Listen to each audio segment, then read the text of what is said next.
मनुष्य के सारे संबंधों का आधार है अपेक्षा। पति कैसा हो जो मेरा जीवन सुख और सुविधा से भर दे। पत्नी कैसी हो जो सदैव मेरे प्रति समर्पित रहे। संतान कैसी हो जो मेरी सेवा करे, मेरा आदेश माने।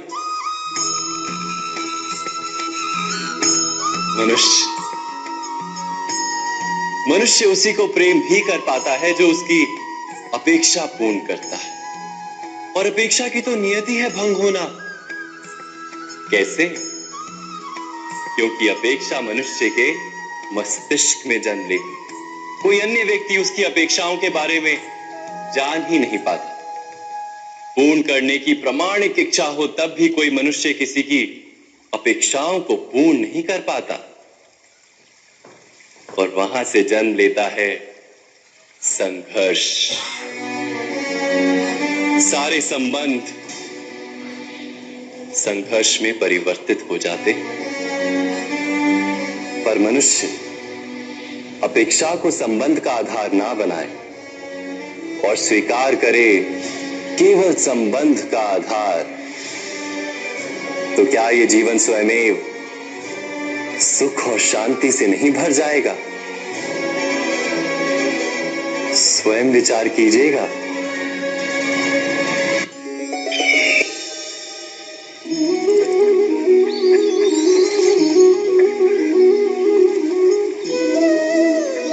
समय के आरंभ से ही मनुष्य को एक प्रश्न सदा पीड़ा देता है कि वो अपने संबंधों में अधिकतम सुख और कम से कम दुख किस प्रकार प्राप्त कर सकता है। क्या आपके सारे संबंधों ने आपको संपूर्ण संतोष दिया है? विचार कीजिए। हमारा जीवन संबंधों पर आधारित है, हमारी सुरक्षा संबंधों पर आधारित है। इसी कारण हमारे जीवन के सारे सुखों का आधार भी संबंध है।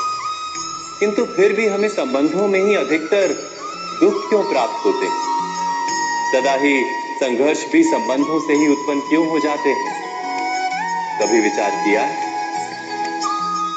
जब कोई व्यक्ति किसी अन्य व्यक्ति के विचार अथवा कार्य को स्वीकार नहीं करता, उसमें परिवर्तन करने का प्रयत्न करता है, तो संघर्ष जन्म लेता है।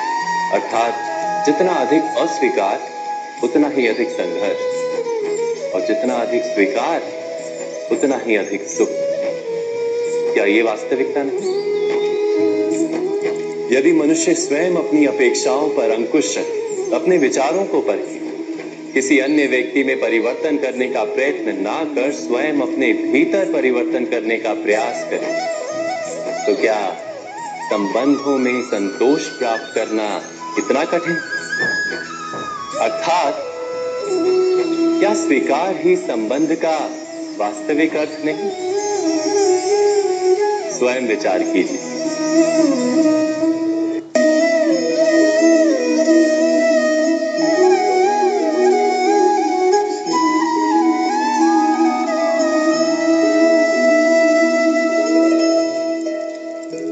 जब किसी व्यक्ति को किसी घटना में अन्याय का अनुभव होता है, तो वो घटना उसके अंतर को झकझोर देती।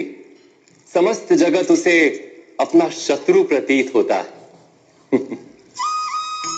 अन्याय लगने वाली घटना जितनी बड़ी होती है, मनुष्य का हृदय भी उतना ही अधिक विरोध करता है।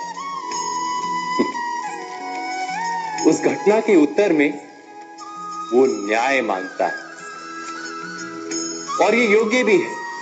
वास्तव में समाज में किसी भी प्रकार का अन्याय व्यक्ति की आस्था और विश्वास का नाश है। किंतु ये न्याय क्या है?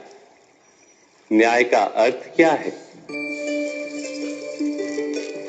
अन्याय करने वाले को अपने कार्य पर पश्चाताप हो, और अन्याय भुगतने वाले के मन में फिर से विश्वास जगे समाज के प्रति।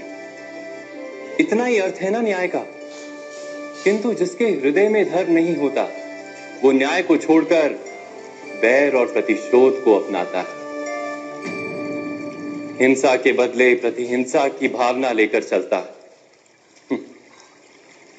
स्वयं भोगी हुई पीड़ा से कहीं अधिक पीड़ा देने का प्रयत्न करता है और इस मार्ग पर चलते अन्याय को भुगतने वाला स्वयं अन्याय करने लगता है। शीघ्र ही वो अपराधी बन जाता है, अर्थात न्याय और प्रतिशोध के बीच बहुत कम अंतर होता है और इसी अंतर का नाम है धर्म। क्या ये सत्य नहीं? स्वयं विचार कीजिए। दो व्यक्ति जब निकट आते हैं तो एक दूसरे के लिए सीमाएं और मर्यादाएं निर्मित करने का प्रयत्न अवश्य करते हैं। हम यदि सारे संबंधों पर विचार करें तो देखेंगे कि इन सारे संबंधों का आधार यही सीमाएं हैं जो हम दूसरों के लिए निर्मित करते हैं।